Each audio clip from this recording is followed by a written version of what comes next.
Assalamualaikum warahmatullahi wabarakatuh. Selamat pagi, salam sejahtera buat kita semua.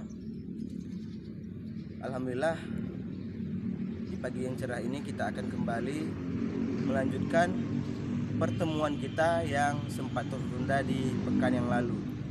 Adapun materi kita pada hari ini adalah kerjasama ekonomi antar negara dan dampaknya terhadap perekonomian Indonesia. Nah, apa-apa saja faktor kerjasama antar negara itu yang bila ditilik ataupun ditinjau dari persamaan wilayahnya. Yang pertama sekali itu adanya persamaan sumber daya alam. Persamaan sumber daya alam, contohnya itu OPEC. OPEC itu singkatan dari P-nya itu adalah petroleum ataupun minyak. Jadi organisasi OPEC ini adalah mengumpulkan negara-negara pengekspor minyak di seluruh dunia agar harga minyak itu stabil. Kemudian ada persamaan ideologi. Jadi misalnya GNB ataupun gerakan non-blok. Gerakan non-blok di sini ideologinya tidak memihak NATO ataupun Fakta Pertahanan NATO yang dipimpin oleh Amerika Serikat dan juga tidak memihak Fakta Warsawa. Fakta Warsawa ini adalah organisasi pertahanan juga yang dibentuk oleh Uni Soviet dan kawan-kawannya yang lain. Kemudian adanya persamaan wilayah. Contohnya misalnya ASEAN membentuk satu organisasi, kemudian ada Uni Eropa dan sebagainya. Nah, selanjutnya perbedaan misalnya tentu sudah jelas kalau misalnya sumber daya alamnya berbeda, tentu mereka akan membentuk satu kerjasama yang solid. Kemudian negara berpenduduk banyak di bidang ekonomi itu, negara yang berpenduduk banyak tentu akan menjadi tempat pemasaran hasil produksi.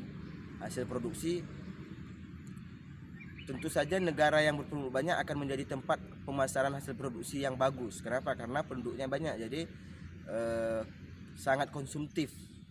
Artinya mereka akan mengkonsumsi barang lebih banyak daripada negara yang berpenduduk lebih sedikit. Nah, kemudian sebaliknya untungannya juga negara yang berpenduduk banyak ini akan menghasilkan tenaga kerja yang banyak juga. Jadi negara yang berpenduduk sedikit akan meminta negara yang berpenduduk banyak ini untuk ada sebagian yang bekerja di negaranya. Nah, itu jadi. Kemudian selanjutnya adalah keuntungan dari kerjasama antar negara. Yang pertama sekali itu ada penambahan devisa negara, kemudian tidak ada kesenjangan antara negara maju dan negara berkembang, artinya tidak terlalu senjang. Kemudian menambah neraca perdagangan internasional. Nah, itu adalah sedikit contoh ataupun sedikit faktor-faktor keuntungan kerjasama antar negara. Nah, nanti selebihnya mungkin Ananda sekalian bisa melihat di buku paket kita mulai dari halaman 241 ke atas. Nah, yang terakhir sekali kita akan bahas jenis-jenis organisasi ekonomi dunia, ya kan? Nah, yang pertama sekali itu regional kita tahu ada AFTA. AFTA itu adalah organisasi di bawah ASEAN yang dia mengurusi perdagangan bebas antar negara ASEAN. Nah, kalau di regional juga nanti ada misalnya Uni Eropa. Di bawah Uni Eropa itu ada juga namanya EFTA. EFTA itu E-nya adalah Eropa, ya kan? Jadi organisasi EFTA ini juga seperti AFTA-nya Indonesia. Negara-negara Eropa itu membuat suatu organisasi perdagangan bebas antar negara mereka sendiri. Nah, kemudian ada OPEC. Apa itu OPEC? Yang tadi sudah Ustaz jelaskan adalah organisasi pengekspor minyak dunia. Kemudian ada lagi nanti IMF. IMF itu kalau bahasa Indonesia adalah Dana Moneter Internasional singkatannya.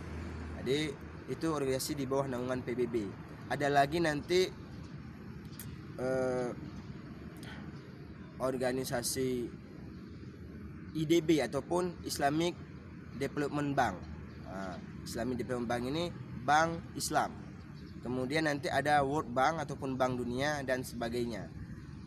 Mungkin itu adalah pembukaan dari Ustaz. Selanjutnya kakak dan abang sekalian boleh membaca kembali buku kita di halaman 240 ke atas. Demikian, semoga ada hikmahnya. Mungkin inilah perjumpaan yang terakhir dari kita selama semester 2 ini. Semoga ada pertemuan di selanjutnya. Semoga di pertemuan selanjutnya kita kembali dalam keadaan yang lebih sehat, lebih bugar, kemudian lebih bersemangat lagi. Demikian, assalamualaikum warahmatullahi wabarakatuh.